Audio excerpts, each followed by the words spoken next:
بسم الله الرحمن الرحيم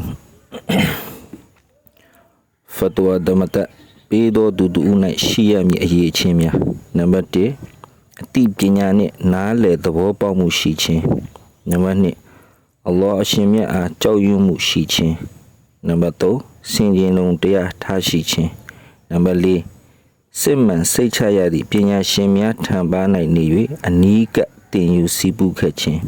နံပါတ်5အီဘာဒါရက်ကိုကျွမ်းကျင်သောဆရာတစ်ပါးထံမှတင်ယူစီးပူးခဲ့ခြင်းနံပါတ်6ခေတ်ကာလ၏အသုံးအနှုန်းများအခြေအနေများနှင့်အဖြစ်အပျက်များကိုသိရှိခြင်း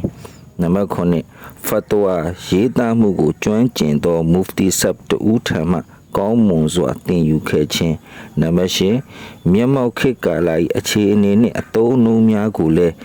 သိရှိထောက်ထားနားလည်တတ်ခြင်းနံပါတ်9အမှားအယွင်းနည်းပါခြင်းနံပါတ်10ခေတ်ကာလ၏လူပုဂ္ဂိုလ်များ၏အခြေအနေအရရက်များကိုမှန်ကန်စွာသိရှိခြင်းနံပါတ်7လုံရည်ကံရည်မြတ်မားမှုရှိခြင်းနံပါတ်7မိမိအရှက်တရားကိုထိမ့်သိမ့်သူဖြစ်ခြင်း